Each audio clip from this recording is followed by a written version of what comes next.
So ಹೌದು ಸ್ನೇಹಿತರೆ, ಇಲ್ಲಿ ನೋಡಿರ್ಬೋದು ನೀವು ಬರ್ದಿರೋದನ್ನ. ಸೊ ಇವಾಗ ನಾನು ಬೆಳ್ಳಿ ಅಥವಾ ಬಂಗಾರ ಖರೀದಿ ಮಾಡಬಹುದಾ ಅಂತೇಳಿ. ಸೊ ನಾನು ಮೊದಲಿಂದಾನು ಕೂಡ ನಿಮ್ಗೆ ಅದನ್ನೇ ಹೇಳ್ತಾ ಇದ್ದೀನಿ. ನಿಮ್ಮಲ್ಲಿ 100 ರೂಪಾಯಿ ಇದ್ರೆ ನೀವು 20 ರೂಪಾಯಿ ಮಾತ್ರ ಬಂಗಾರ ಖರೀದಿ ಮಾಡಿ, ಬಾಕಿ ಉಳಿದಂಥ 80 ರೂಪಾಯಿನ ನಿಮ್ಮ ಇನ್ವೆಸ್ಟ್ಮೆಂಟ್ಗೆ ಅಥವಾ ಎದಕ್ಕಾರು ಇಟ್ಕೊಳ್ಳಿ ಅಂತೇಳಿ. ಸೊ ಇವಾಗೂ ಕೂಡ ನಾನು ಅದನ್ನೇ ಹೇಳ್ತಾ ಇದ್ದೀನಿ. ಇವಾಗೂ ಕೂಡ ಟೈಮ್ ಮಿಕ್ಕಿಲ್ಲ. ಸೊ ನೀವೇನು 100 ರೂಪಾಯಿದಲ್ಲಿ 20 ರೂಪಾಯಿ ಖರೀದಿ ಮಾಡಿರಿ ಅಂತ ಹೇಳಿದ್ನಲ್ಲ, ಇವಾಗೂ ಕೂಡ ಅದೇ 100 ರೂಪಾಯಿದಲ್ಲಿ ಮತ್ತೆ 20 ರೂಪಾಯಿ ಖರೀದಿ ಮಾಡಿ ಇಟ್ಕೊಳ್ಳಿ. ಸೊ ಯಾಕಂದರೆ ಗೋಲ್ಡ್ ಬೀಳುತ್ತೆ ಏರುತ್ತೆ ಅನ್ನೋದಕ್ಕಿಂತ ಇನ್ವೆಸ್ಟ್ಮೆಂಟ್ ಲಾಂಗ್ ಟೈಮ್ ವಿಚಾರ ಮಾಡಬೇಕು. ಲಾಂಗ್ ಟೈಮ್ ವಿಚಾರ ಮಾಡಿದಾಗ ಮಾತ್ರ ನೀವು ಅದರಲ್ಲಿ ಸಕ್ಸಸ್ ನೋಡೋಕೆ ಸಾಧ್ಯ ಆಗಿರುತ್ತೆ. ನೀವು ಶಾರ್ಟ್ ಟೈಮಲ್ಲಿ ಇವತ್ತು ಬಂದು ನಾಳೆ ದುಡ್ಡು ಮಾಡಬೇಕು ಅಂದ್ರೆ ನಿಜವಾಗ್ಲೂ ಸಾಧ್ಯ ಇಲ್ಲ ಸ್ನೇಹಿತರೆ. ಇನ್ವೆಸ್ಟ್ಮೆಂಟ್ ಮೀನ್ರೆ ಇನ್ವೆಸ್ಟ್ಮೆಂಟ್ ಥರನೇ ವಿಚಾರ ಮಾಡಬೇಕು.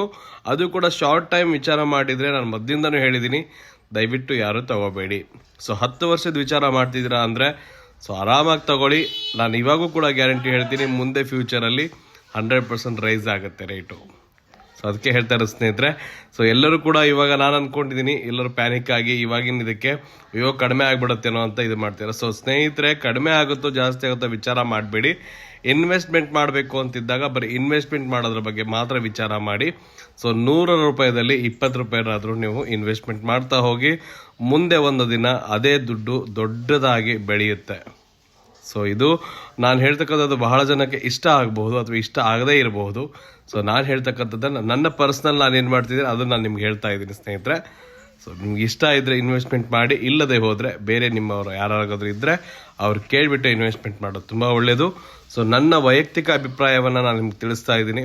ಸೊ ಇನ್ವೆಸ್ಟ್ಮೆಂಟ್ ಮಾಡಬೇಕು ಅಂದರೆ ಈ ಥರ ಮಾಡಿದರೆ ಒಳ್ಳೆಯದು. ಸಿಲ್ವರ್ ಆಗಲಿ ಗೋಲ್ಡ್ ಆಗಲಿ, ನಾನು ಎರಡಕ್ಕೂ ಹೇಳ್ತಿರೋದು, ಸಿಲ್ವರ್ ಆಗಲಿ ಗೋಲ್ಡ್ ಆಗಲಿ. ಸೊ ಇನ್ವೆಸ್ಟ್ಮೆಂಟ್ ಹೇಗಿರಬೇಕು ಅಂದರೆ ನಿಮ್ಮಲ್ಲಿ ತಡ್ಕೊಳ್ಳುವಂಥ ಶಕ್ತಿ ಇರಬೇಕು. ಸೊ ನನ್ನ ಹತ್ರ ಇರೋ ಬರೋದನ್ನು ತೊಗೊಂಬಂದು ಸಾಲ ಮಾಡಿ ಹಾಕಿದೆ ಅಂಥವೆಲ್ಲ ಮಾಡಿಬಿಡಿ. ನಿಮ್ಮ ಹತ್ರ ಇದೆಯಾ, ಪ್ರೆಸೆಂಟ್ ಇದೆಯಾ, 100 ರೂಪಾಯಿ ಇದೆಯಾ, ಅದರಲ್ಲಿ 20 ರೂಪಾಯಿ, ಅರ್ಥ ಗೊತ್ತಾಯ್ತಲ್ವಾ?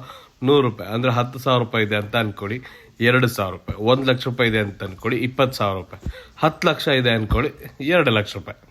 ಸೊ ಇಷ್ಟು ನೀವು ಇನ್ವೆಸ್ಟ್ಮೆಂಟ್ ಮಾಡ್ತಾ ಹೋದಾಗ ನಿಮಗೆ ಒಂದು ಎಲ್ಲದೂ ಕಡೆಯಿಂದನೂ ಒಂದು ಸಪೋರ್ಟ್ ಇರುತ್ತೆ ನಿಮಗೆ. ಸೊ ಅದ್ರಗೋಸ್ಕರ ಪ್ರತಿದಿನದ ಚಿನ್ನದ ಬೆಲೆ, ಬೆಳ್ಳಿಯ ಬೆಲೆಯನ್ನು ತಿಳ್ಕೋಬೇಕು ಅಂದರೆ, ಅಥವಾ ಚಿನ್ನದ ಬಗ್ಗೆ ಮಾಹಿತಿ ಅಥವಾ ಬೆಳ್ಳಿಯ ಬಗ್ಗೆ ಮಾಹಿತಿ ಬೇಕಾದರೆ ನಮ್ಮ ಪೇಜನ್ನು ತಪ್ಪದೆ ಫಾಲೋ ಮಾಡ್ಕೊಳ್ಳಿ. ಮೊದಲೇ ಬಾರಿ ಈ ವಿಡಿಯೋ ನೋಡ್ತಾ ಇರೋರು ದಯವಿಟ್ಟು ತಪ್ಪದೆ ವಿಡಿಯೋನ ಶೇರ್ ಮಾಡಿ, ಹಾಗೆ ಪೇಜನ್ನು ಫಾಲೋ ಮಾಡ್ಕೊಳ್ಳಿ. ಹೆಚ್ಚಿನ ಮಾಹಿತಿಗಾಗಿ ಭೇಟಿ ನೀಡಿ ವಾದಿರಾಜ್ ಜ್ಯುವೆಲ್ಲರ್ಸ್ ಮಂಡಿಪೇಟೆ ದಾವಣಗೆರೆ. ಚಿನ್ನ ಬೆಳ್ಳಿ ಖರೀದಿ ಇವಾಗ ಮಾಡಬಹುದಾ ಅನ್ನೋ ಪ್ರಶ್ನೆಗೆ ಉತ್ತರ ಸಿಕ್ಕಿದೆ ಅಂತ ಅನ್ಕೋತೀನಿ. ಧನ್ಯವಾದಗಳು.